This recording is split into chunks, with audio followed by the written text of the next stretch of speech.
Waiting for Godot Samuel Beckett ने लिखा है और इसके अंदर कोई प्लॉट नहीं मिलेगा। That is a different type of drama. पहली बात ये एक ट्रेजिक कॉमेडी है। दूसरा, इसको एब्सर्ड प्ले कहा जाता है। तीसरा, इसके अंदर निहिलिस्टिक कॉन्सेप्ट है। और चौथा, ये एक मीनिंगलेस प्ले है जिसके अंदर एग्जिस्टेंशियलिज्म जो है उसको डिफाइन किया गया।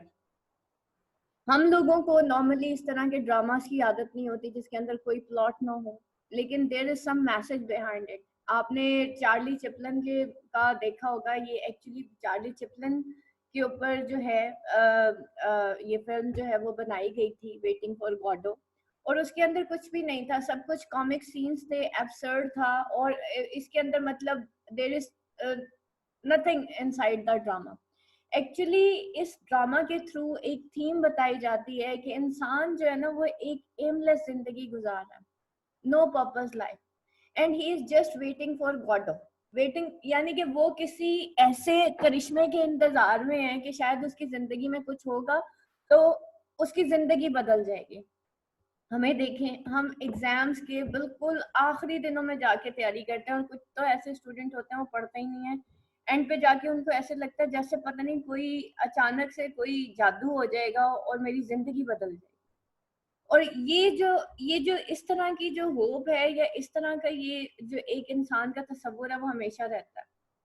और इसी तरीके से जो है एग्जाम्स हम दे के बैठते हैं और उसके बाद इंतजार पे इंतजार। मेरा डेली का मैसेज मेरे ख्याल 5-10 स्टूडेंट्स का तो जरूर आता है कि मैम रिजल्ट कब आए। तो इंसान जो है वो आराम से बैठा रहता है और वो कहता है कि बस कुछ खुद ही से हो जाएगा तो मेरी जिंदगी बदल जाएगी, नहीं तो नहीं बदलेगी। तो वेटिंग फॉर गॉडो के अंदर आपको कुछ कैरेक्टर्स दिखाई देंगे। जो मेन कैरेक्टर्स हैं वो तो हैं 4, ठीक है। फर्स्ट एक्ट में जो है 2 हैं, एस्ट्रागॉन है और व्लादिमीर है। और सेकंड एक्ट के अंदर और इवन फर्स्ट एक्ट के एंड में भी आपको नजर आएंगे 2 और कैरेक्टर, जो कि पोजो है और एक उसका लकी जो कि उसका सर्वेंट है। अब इसके अंदर जो मेन कैरेक्टर्स हैं हमारे व्लादिमीर और एस्ट्रागॉन, ये दोनों आपस में एक दूसरे के ऊपर टोटली डिपेंडेंट है, ठीक है। एंड वो दोनों एक दूसरे के बगैर जिंदगी भी नहीं गुजार सकते, लेकिन उनकी जिंदगी का कोई एम भी नहीं है। बस वो दोनों किसी गॉडो नामी शख्स है, या वो कोई खुदा है, या वो कोई शख्सियत है, कोई पर्सनैलिटी है, उसका इंतजार कर रहे हैं कि वो जब आएगा तो वो बच जाएगा, ठीक है। Same is the case with us. हमें लगता है जैसे हम लोगों को एक उम्मीद नहीं है, हमने तो सीधे जन्नत में ही जाना, ठीक है। लगता ही नहीं है हमने जहन्नुम में जाना है। दिल पे हाथ रख के तो देखें जरा, लगता है जहन्नुम में जाना है? हर इंसान को एक एक खुश ख्याली है कि नहीं, मैंने तो जन्नत में ही जाना है। और क्यों जाना है? क्योंकि हम जी नबी पाक सल्लल्लाहु अलैहि वसल्लम की उम्मती हैं और नबी पाक सल्लल्लाहु अलैहि वसल्लम ने हमारी शिफात कर देनी है। शिफात सबकी थोड़ी होनी है, ऐसे थोड़ी होनी है जिस तरह के हमारे अमाल है। तो क्या है कि हमने करना कुछ नहीं है और ख्वाब हमारे जन्नत के हैं। कमा हम दुनिया रहे हैं और ख्वाब देख रहे हैं जन्नत के कि दुनिया कमा के हम सीधे जन्नत। दुनिया दुनिया कमाएंगे तो दुनिया मिलेगी ना, आखिरत कमाएंगे तो आखिरत मिलेगी। बेहतर है कि दोनों ही कमा लें। लेकिन क्या है कि हम लोग जो है ना एक एमलेस जिंदगी गुजार रहे हैं, जिसका कोई पर्पसलेस लाइफ। आज का जो इंसान है उसका ये डिलेमा है कि वो ये पर्पसलेस लाइफ गुजार रहा है। क्यों? क्योंकि उसके सामने जो है बहुत सारे ट्रैक खुल गए हैं। हमारे पास कितने सारे सब्जेक्ट्स हैं। एक बच्चा जब एफएससी में जाता है, इतने सारे सब्जेक्ट्स खुल जाते हैं, वो बेचारा कंफ्यूज हो जाता है मैं कौन सा सब्जेक्ट की तरफ जाऊँ, ठीक है। सोच इतनी पक्की हुई नहीं होती कि कोई सब्जेक्ट चूज कर सके। लेकिन जो न्यू वर्ल्ड का इंसान है ना, जो मॉडर्न मैन है, वो एक डिस्ट्रैक्टेड पर्सनालिटी है। उसको खुद नहीं पता मैंने जाना कहाँ है। कितनी डिग्रीज होती हैं हमारे पास, और इतनी डिग्रीज लेने के बावजूद, MPhil, PhD, double master, triple masters करने के बावजूद भी इंसान को ये नहीं पता मैंने जाना किधर है। वैसे एक बात है कि जब तक हम मास्टर्स करते हैं या हम कॉलेज लाइफ और यूनिवर्सिटी लाइफ गुजारते हैं, उस वक्त तक 25 साल की जिंदगी, हमारी आधी जिंदगी अप्रोक्सीमेटली गुजर जाती है, बाकी आधी रह जाती है। वो जो 25 साल के बाद की जिंदगी के बाद हमारी जिंदगी में एक दौड़ लग जाती है ना कंपटीशन की, वो बड़ी बुरी है बेटा। और यही तो जवानी है जो ख्याल से गुजारनी है, इसी का तो हिसाब होना है।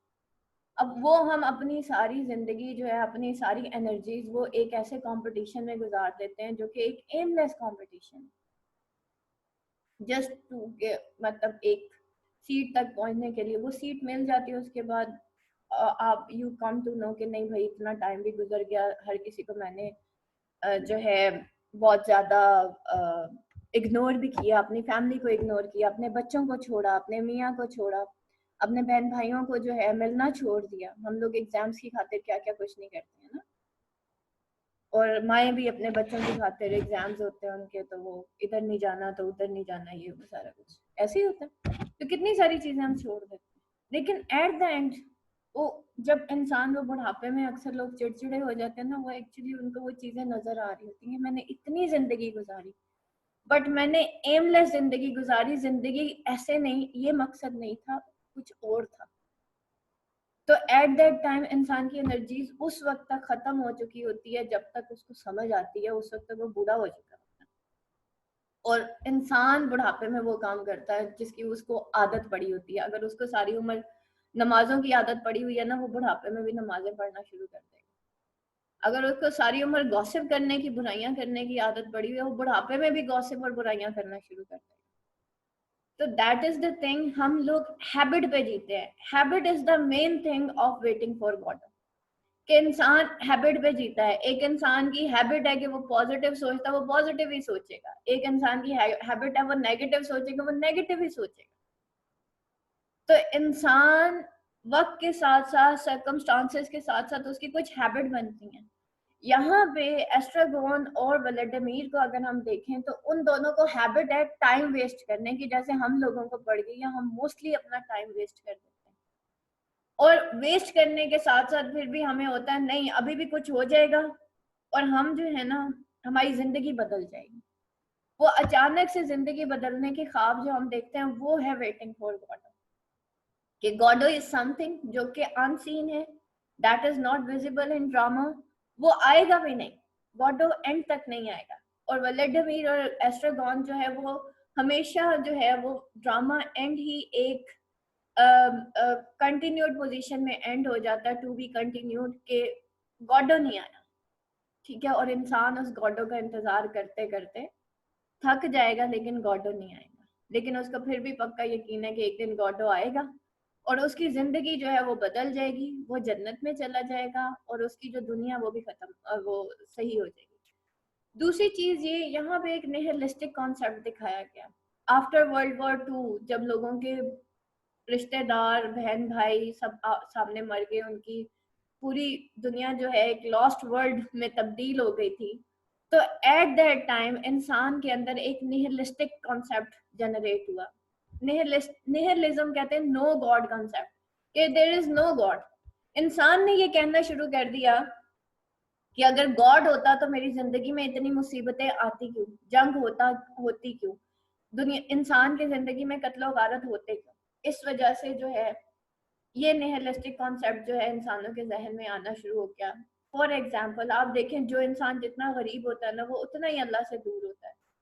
उसको ये लगता है कि अब अल्लाह ने उसको नहीं संभालना, उसने खुद ही अपने आप को संभालना है, तो वो अल्लाह को छोड़ के किसके पीछे भागता, वो रिस्क के पीछे भागता। ठीक है, वो और चीजों के पीछे भागना शुरू कर देता है। अजीब अजीब, वो कहते हैं ना, ये जो गुर्बत है, ये जो मुफलिसी है, ये इंसान को कुफर तक पहुंचा देती है। It's a fact. इसलिए लोगों के पेट भरे, ताकि उनका पेट भरे तो उनके जहन में ये कुफरिया जो थॉट्स हैं वो नहीं आनी चाहिए। तो that is the main thing, कि जब इंसान बहुत ज्यादा उसके ऊपर मुश्किलात बढ़ जाती है ना, तो उसके अंदर ये चीज आना शुरू हो जाती है कि शायद दुनिया में खुदा है ही नहीं, और अगर है तो वो मुझसे मोहब्बत नहीं करता, और वो मेरी बात नहीं सुनता, और वो मेरी दुआएं नहीं सुनता। ऐसे ही होता है, आती है ऐसी फीलिंग। तो दैट इज द थिंग। और अगर हम दुआ मांगते भी हैं तो हम कहते हैं पता नहीं कबूल हुई भी है कि नहीं। तो दैट इज द निहिलिज्म। एक डिसअपॉइंटमेंट की कंडीशन में इंसान चला जाता है। फिर इसके अंदर आपको सफरिंग ऑफ ह्यूमैनिटी दिखाई जाएगी, कि इंसान सफर तो कर रहा है लेकिन वो अपने हालात बदलने को तैयार नहीं है।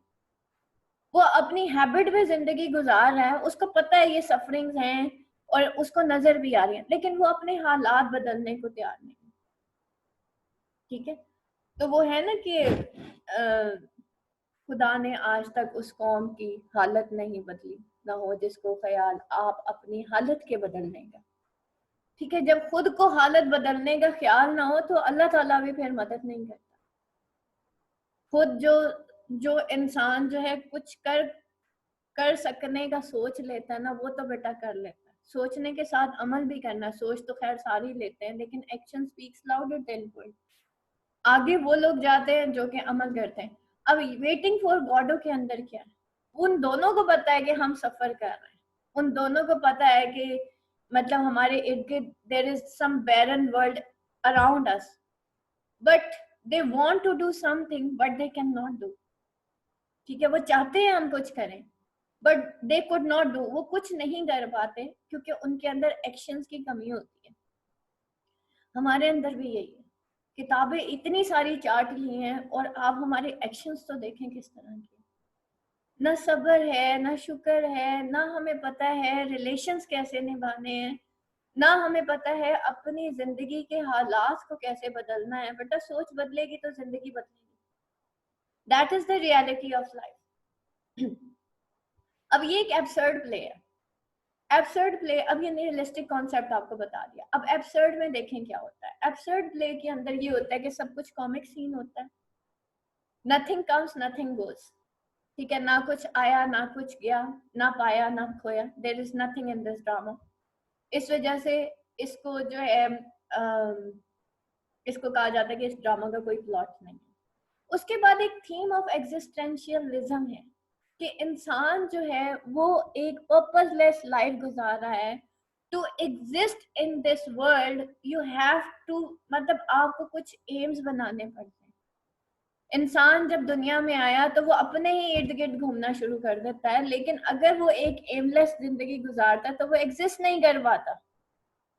To exist in this world you have to make some aims in your life. जब हम एमलेस लाइफ गुजारते हैं ना बेटा, वहां से हमें बोरिंग फील होती है, हम डिस्टर्ब होते हैं, मेंटली डिस्ट्रैक्टेड होते हैं। अभी देखिएगा वो ये जो व्लादिमीर और एस्ट्रागोन और बाकी कैरेक्टर्स है वो क्या करते हैं, because they are living a purposeless life, that's why they are distracted।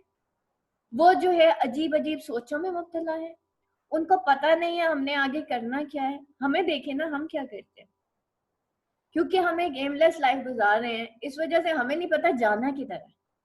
कभी हम गप्पों में टाइम गुजार देते हैं, कभी आजकल वो देखें वो लोगों ने क्या शुरू किया हुआ है, ये इसके ऊपर ये न्यू कोई आया है टिकटॉक, वीडियोस बनाते हैं उसके ऊपर शेयर करते हैं। मुझे बताएं इसका फायदा क्या है, what is the aim, what is the purpose? Just entertainment, just entertainment and entertainment.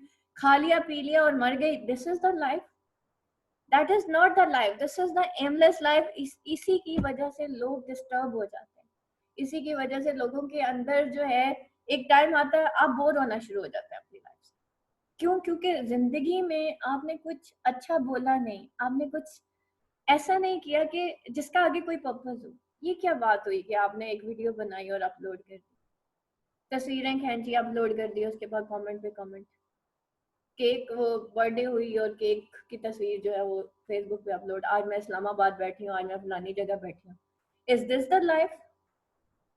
कि हमने जो करना वो पहले हमने फेसबुक पे स्टेटस अपलोड करना, या फिर सेल्फियां खींच के और आधी तस्वीर लड़कियों की लगी हुई होती है? क्या है ये? This is the aimless life. तो बेटा ये लाइफ नहीं है। To exist in this life, in this इस जिंदगी को बेटा जीने के लिए ना कोई पर्पस बनाना पड़ता, और एक ही पर्पस है। अगर मैं अपने आप को देखूं, मैं नहीं कहती कि मेरी जैसी जिंदगी आप अपनी जिंदगी में कभी अप्लाई कीजिएगा, आपका दिल करे तो कर लीजिएगा, लेकिन बेटा एक ही पर्पस होता है जिंदगी का। ठीक है, वो ये है कि जिंदगी जो है आपने मुशक्कत तो करनी ही करनी है, चाहे आप पर्पसलेस लाइफ गुजार रहे हैं ना, तब भी आपने, आप देखें हम कितने काम करते हैं जिंदगी में, मशीनों का दौर आ गया, काम खत्म होते हैं कोई? क्योंकि कुरान में लिखा अल्लाह ने बंदे को मुशक्कत के लिए पैदा किया, हम मुशक्कत में पड़े हुए हैं। मैं सोचती थी, मेरी बेटी जब मॉन्टेसरी में पढ़ती थी तो मैं सोचती थी मैं इतनी सुबह सुबह उठ के जल्दी जल्दी उसको स्कूल भेजती हूँ, जल्दी से आके जो है वो इंटरनेट खोल लेती हूँ और ऑनलाइन बैठ जाती हूँ। शायद ये जब स्कूल 1 में हो जाएगी और ये सुबह 7:30 बजे स्कूल जाएगी तो शायद मेरी ज़िंदगी में सुकून हो जाएगा, लेकिन नहीं, उसी तरह से भाग दौड़ रही हूँ, उसी तरह से काम कर रही हूँ सिर्फ। तो बेटा ज़िंदगी में मुशक्क़त ख़त्म नहीं होनी। बेहतर यही है कि आप अपनी ज़िंदगी का कोई एम बनाएं और फिर उसमें मुशक्क़त करें, फिर तो ज़िंदगी बदलेगी। लेकिन एमलेस लाइफ और हम मुशक्क़त करे जा रहे हैं, सफ़र करे जा रहे हैं, तो फिर ज़िंदगी नहीं बदलती। That is the main thing जो कि आपको वेटिंग फॉर गॉडो में नज़र आएगा। अगर आप इसका टेक्स्ट पढ़ेंगे ना तो बेटा उसके अंदर आपको नहीं पता चलेगा कि ड्रामा किस सिमत जा रहा है। लेकिन जब आप ये जो मैंने आपको मोटे मोटे कुछ पॉइंट्स बताए हैं इनको जहन में रख के ड्रामा को पढ़ेंगे ना और उसका टेक्स्ट पढ़ेंगे तो फिर आपको समझ आएगा कि कैरेक्टर्स क्या कह रहे हैं। What is the dilemma of the modern man? Why this is the absurd play जो कि बड़ा ही खूबसूरती से बैकेट ने लिखा है। मेरे जैसा बंदा ऐसा ड्रामा नहीं लिख सकता। बहुत ही खूबसूरत ड्रामा लिखा है and the theme hidden it is very beautiful. The language, जब इंसान जो है एमलेस लाइफ गुजारता है वो फ्रस्ट्रेट होता है, आपस में हम फिर लड़ते झगड़ते हैं, गालियों तक बात पहुंचती है और एट द एंड क्या होता है, कितना ताल्लुक, नथिंग। ठीक है, अब आप देखेंगे व्लादिमीर और एस्ट्रेगोन किस तरीके से एक दूसरे को गालियां भी देते हैं। वो जो है एंड में जाके कितना ताल्लुक होके बैठ जाते हैं, वो एक दूसरे से नाराज होके बैठ जाते हैं। ऐसी जिंदगी गुजारते हैं ना। जब जिंदगी बेटा एमलेस होगी तो यही कुछ ही होगा, फिर हमने लड़ना झगड़ना ही है, फिर हमने गालियां ही देनी है, फिर हमने फ्रस्ट्रेटेड लाइफ ही गुजारनी है। क्यों नहीं हो रहा, किस लिए नहीं हो रहा, ये नहीं पता कि मेरे अंदर ही सब कुछ खाली है तो बाहर क्या नजर आना है। वो खाली बर्तन ज्यादा खनकता है ना तो व्लादिमीर और एस्ट्रेगोन जो है वो खाली बर्तन दिखाए गए हैं यहाँ पे, जो थ्रू आउट द ड्रामा खनकते रहेंगे, लेकिन वो जो बर्तन है ना वो चमकेगा नहीं। द रीजन इज दैट हम अपनी सोच नहीं बदलते। सोच बदलेगी तो जिंदगी बदलेगी। और बेटा जिंदगी अंदर होती है, एग्जिस्टेंस अपने अंदर होती है। ठीक है, तो इस वजह से ही कहती होती हूँ कि अपने ही मन में डूब के पाजा सुरागे जिंदगी, तू मेरा नहीं बनता ना बन अपना तो बन। तो इसमें आपको जो है इंसान दिखाए जाएंगे जो अपनी ही जात के गिर्द घूम रहे हैं और वो एक एमलेस लाइफ जो है वो गुजार रहे हैं। ठीक है, that is basically the waiting for God and that is a very beautiful drama written by Beckett. ठीक है, और ये ट्रेजिक कॉमेडी भी है। ट्रेजिक कॉमेडी मीन्स कि एक ऐसा ड्रामा जो जिसके अंदर होती जो ट्रेजिडी है लेकिन उसके अंदर कॉमिक सीन्स होते हैं। मोर ओवर इसके अंदर ट्रेजिडी दिखाई जाएगी एस्ट्रागोन और व्लादिमीर की कि वो थ्रू आउट सफर ही कर रहे हैं और एंड तक वो सफर ही करते रहते हैं। लेट्स सी, अब इसको थोड़ा सा हम देख लेते हैं थ्रू स्लाइड। यहाँ पे मार्टिन एस्लिन ने कहा था, the dignity of man lies in his ability to face reality in all its meaninglessness. वो कहता है कि एक्चुअली यहाँ पे आपको ना मीनिंगलेस लाइफ दिखाई जाएगी। वो कहता है कि ये जो डिग्निटी ऑफ मैन है वो लाई करती है उसकी एबिलिटी कि वो फेस करता है रियलिटी अब उस इन ऑल इट्स मीनिंगलेस। लाइफ जो है इसके अंदर जो है मीनिंगलेस दिखाई जाएगी और इंसान की डिग्निटी ये है कि इंसान जो है वो लाइफ की मीनिंगलेसनेस के बावजूद जो है उसके अंदर एक डिग्निटी है कि वो फेस करता है रियलिटी को इन इटसेल्फ। ठीक है, जैसे मैं कहती हूँ ना कि हदीस में है कि अल्लाह की रजा में राजी हो जाओ, अल्लाह तुम्हें राजी कर देगा। तो बेटा जो सामने हकीकत आपके सामने है ना उसको एक्सेप्ट कर लो। क्यों, क्या, कब, कहाँ, कैसे, ये इतने सारे डब्ल्यू वाले जो वाई, व्हेन, वेयर, हु और उर्दू में काफ वाले अल्फाज, इनको अपनी जिंदगी से निकाल। जो रियलिटी है उसको ऐसे ही एक्सेप्ट कर लें, आप खुश रहें। ठीक है, और वो कहता है कि अगर आपकी जिंदगी, आपकी डिग्निटी एक इंसान की वो लाई करती है इस तरह से कि वो रियलिटी को वैसे एक्सेप्ट करे जैसे कि वो है। अच्छा जी, introduction of Martin Esslin. Martin Julius Esslin was a Hungarian born English playwright, producer, journalist. He coined the phrase theater of absurd in his famous 1962 book of the same name. He used to take an active part in the theater as writer, translator, reviewer, and advisor all through his life. What made Ashlyn to coin the phrase? A number of produced in in late 1950s and early 1960s that defied any traditional genres. Ashlyn coined the phrase. Samuel Beckett's Waiting for Godot premiered a tiny avant-garde theater in Paris in 1953. It है avant garde कहते हैं कि एक ऐसा शाहकार जो कि एक मतलब शाहकार को ही कहते हैं avant garde, ठीक है.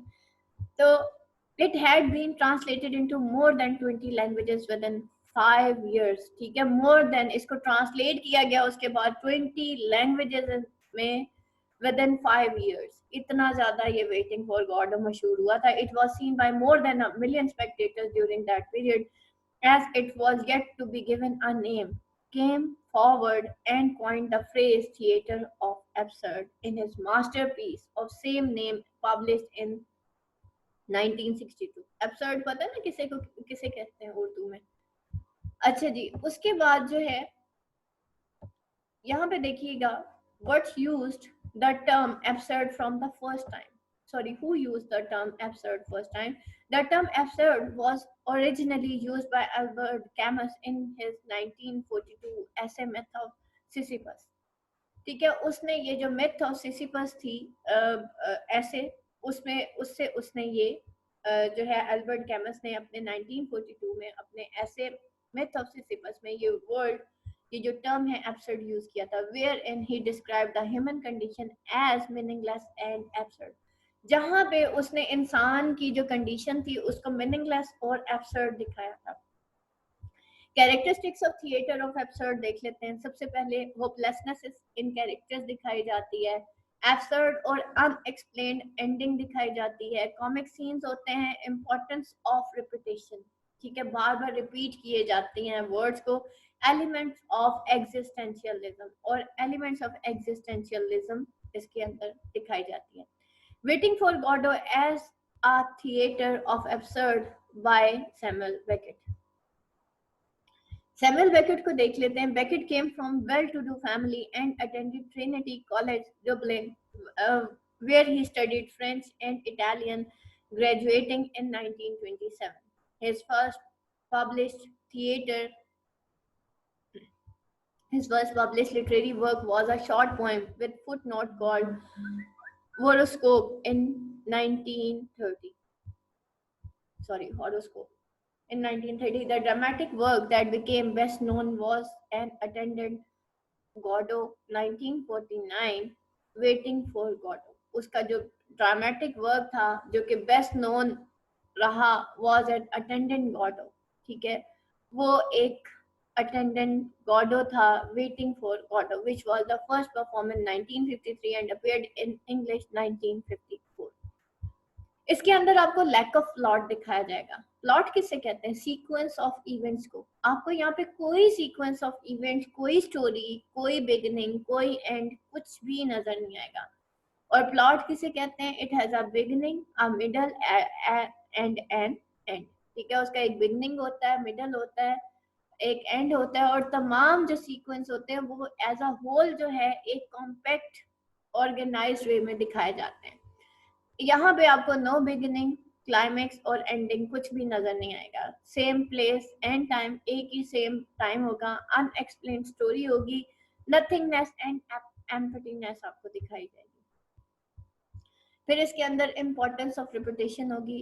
Absurd play has repetitive cyclical structure. ठीक है, एब्सर्ड प्ले के जो रिपीटेटिव साइक्लिक स्ट्रक्चर होते हैं, सिमिलर सेटिंग्स, डेब्रिस. ठीक है, सिमिलर सेटिंग होगी जिसको डेब्रिस कहा जाता है. Timing day to moonrise. ठीक है, और सुबह से लेके शाम तक का वक्त है. Action hat swapping scene.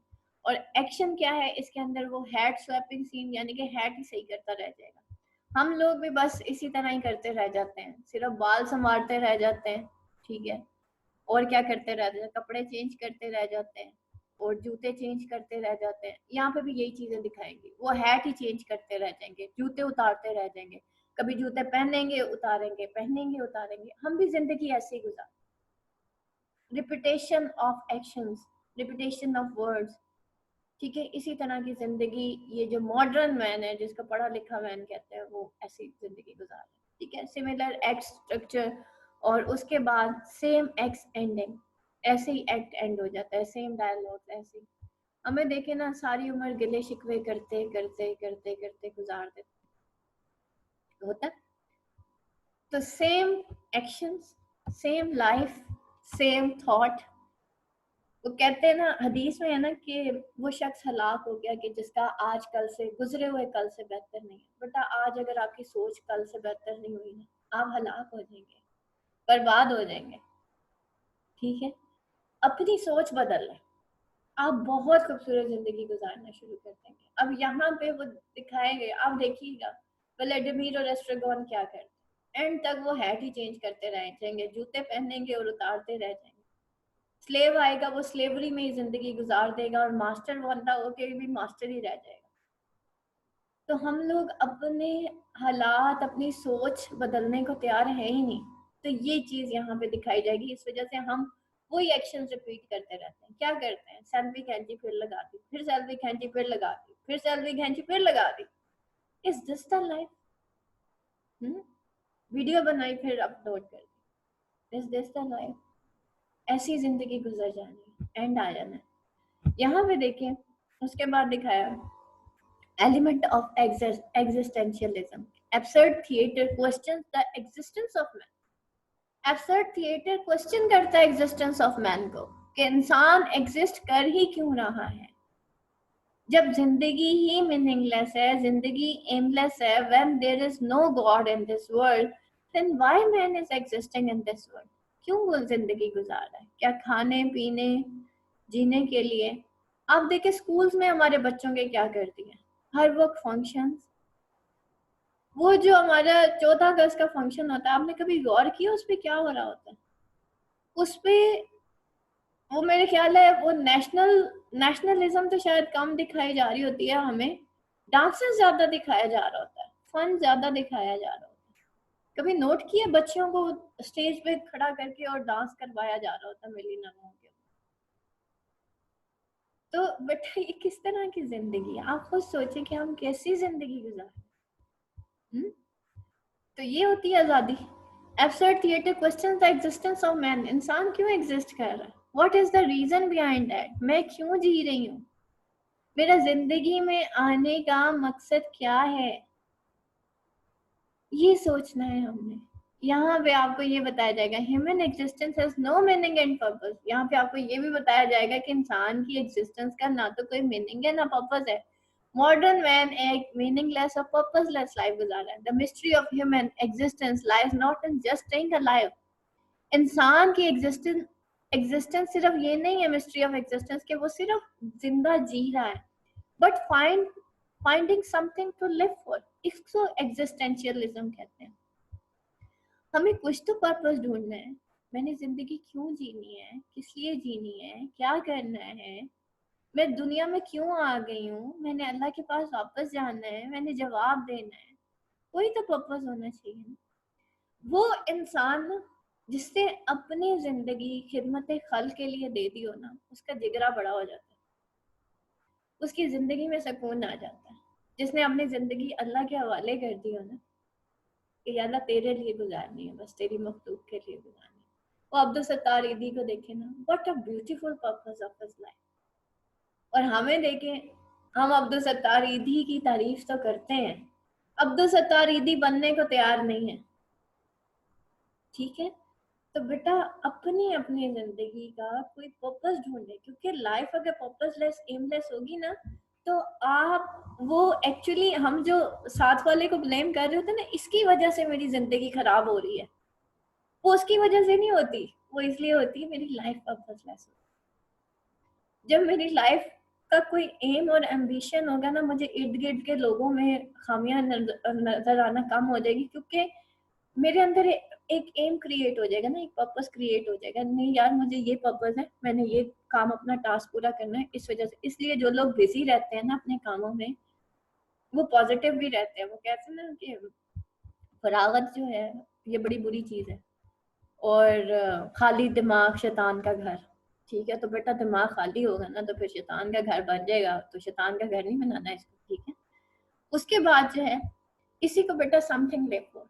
कि एग्जिस्टेंशियलिज्म में यही तो थीम है। उसके अंदर क्या डेफिनेशन है, उसमें ये कि इंसान एक पर्पसलेस लाइफ गुजार रहा है और जिंदगी को जीने के लिए सिर्फ सांसें लेना काफी नहीं है, उसके लिए जो है कोई पर्पस, कोई एम, कुछ तो करके जाना भाई दुनिया से। ठीक है, ये देखें, ये व्लादिमीर और एस्ट्रागोन खड़े हैं। ये दरख्त आपको फर्स्ट एक्ट के अंदर ना, इसके अंदर कुछ पत्ते नजर आएंगे, और आखिरी एक्ट में भी व्लादिमीर और एस्ट्रागोन इसी दरख्त के नीचे खड़े हैं, लेकिन ये दरख्त बंजर हो गया, यानी कि खाली हो गया, उसके ऊपर पत्ते नहीं नजर आ रहे, या शायद दूसरे एक्ट में जाके पत्ते नजर आना शुरू हो जाते। ठीक है बेटा, बस ये चेंज अगर आना ना जिंदगी में, तो फिर उस लाइफ का कोई फायदा नहीं है। देन फिर ये जो स्टेज बनाया ना, देखें इसके नीचे सारी बैरन वर्ल्ड होगी, पीछे सब कुछ डार्क है। ये इंसान का अंदर जो है बाहर निकाल के दिखाया गया है इस ड्रामे के अंदर। ठीक है, इस ड्रामा के अंदर आपको ये चीज दिखाई गई, और just that is only one moon light. This is the thing कि ये शायद गुजर जाएगा, फिर एक और शायद हम वहीं पे खड़े हैं और हम खड़े खड़े ये सोच रहे हैं कि गॉडो आएगा और मेरी जिंदगी बदल जाएगी। ऐसा कभी भी नहीं। मैम आसमा से ट्यूशन पढ़ लेने से आपने एमए इंग्लिश लिटरेचर में पास नहीं हो जाना, आपने खुद भी एक्शन करना है। ठीक है, तो दैट इज द थिंग। उसके बाद है डिफरेंट फ्रॉम ट्रेडिशनल ड्रामा। ये ट्रेडिशनल ड्रामा से डिफरेंट है। No use of interesting plot, कोई इंटरेस्टिंग प्लॉट नहीं है। नो सेंस ऑफ स्टोरी, कोई सेंस ऑफ स्टोरी नहीं है, लेकिन मुझे इसके अंदर बड़ी सेंस ऑफ स्टोरी नजर आई है। ठीक है, और मुझे इसका प्लॉट बड़ा इंटरेस्टिंग लगा। जो चीजें नजर आई थी वो मैंने आपके साथ शेयर कर दी हैं। No use of drama, fantasy and poetic language. ना तो इसके अंदर कोई यूज ऑफ ड्रामा है, ना कोई फैंटेसी है, ना कोई पोएटिक लैंग्वेज है।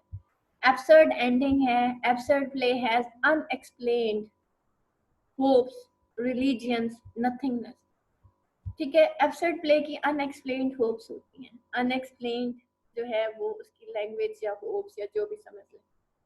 हमारी होप्स भी तो अनएक्सप्लेन्ड है, समझ नहीं आ रही कि इतनी उम्मीदें किस लिए रखी हैं, इतनी ज्यादा एक्सपेक्टेशंस हमने किस लिए रखी हैं। और रिलीजन बस इस तरह है कि जी रिचुअल के तौर पे हमने रिलीजन अप्लाई किया हुआ अपनी जिंदगियों में, कि जी वो किसी नात खानी पे जाना है तो सर पे दुपट्टा उतार देना, और किसी शादी पे जाना है तो बेहया हो जाना।